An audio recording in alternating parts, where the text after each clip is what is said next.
నాలాగే మీకు కూడా రోడ్ సైడ్ బండ్ల మీద దొరికే ఈ మిక్చర్ అంటే ఎంతమందికి ఇష్టమండి? చాలా చాలా బాగుంటుంది కదండి.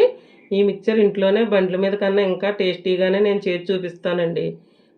ఆయిల్ వేడెక్కిన తర్వాత మనం మొక్కజొన్న చిప్స్ వేయించుకుందామండి.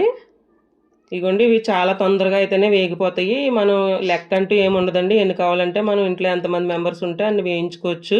నేనైతే పావు కిలో తీసుకుని వేయించుకుంటున్నానండి. నలుగురికి అయితే సరిపోతుంది ఇవి.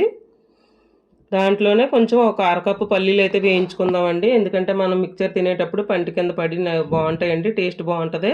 ఇష్టమైన వాళ్ళు వేసుకోవచ్చండి, ఇష్టం లేని వాళ్ళు మానేయచ్చు. ఇగోండి ఇదే విధంగా ఒక 2 టమాటాలు సన్నగా తరిగినవండి, 2 పెద్ద సైజు ఆనియన్ సన్నగా తరిగినవి, కారం అండి టేస్ట్కి సరిపడా ఒక 2 స్పూన్లు, కొత్తిమీర అండి సన్నగా తరిగిన కొత్తిమీర, మసాలా అండి గరం మసాలా, పల్లీలు మనం వేయించుకున్నాం కదండి ఆ పల్లీలు, సాల్ట్ అండి టేస్ట్కి సరిపడా స్పూన్ అయితే పడుతుంది సాల్ట్. ఇవన్నీ వేసిన తర్వాత మనం బాగా కలుపుకోవాలండి. చేతితో బాగా పిసికి కలపాలి ఇవన్నీ బాగా కలిసేలాగా.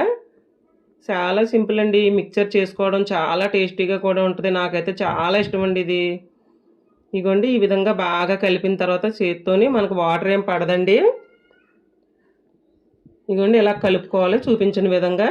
మనకి కొంచెం ఇంకా డ్రైగా ఉంది, కొంచెం జారుడుగా కావాలి అనుకుంటే కనుక కొంచెం వాటర్ వేసుకోవచ్చండి. చేతిలో పోసుకొని కొంచెం వాటరు. ఇగోండి బాగా కలిపిన తర్వాత లాస్ట్న నిమ్మకాయ అయితే నిమ్మరసం పిండుకుందాము. నిమ్మరసం కూడా ఆప్షనల్ అండి. మనకి ఎంత పులుపు కావాలో అంతే పిండుకోవచ్చు. కొంతమంది పులుపు ఎక్కువ తినేవాళ్ళు, కొంతమంది తక్కువ తినేవాళ్ళు ఉంటారు కదా, దాన్ని బట్టి అయితే పిండుకోవచ్చండి. ఇగోండి రెడీ అయిపోయింది. ఈ విధంగా చాలా చాలా టేస్టీగా ఉంటుందండి. ఇది మధ్యాహ్నం మాటలు మనకి 5 నిమిషాల్లో అయిపోద్ది.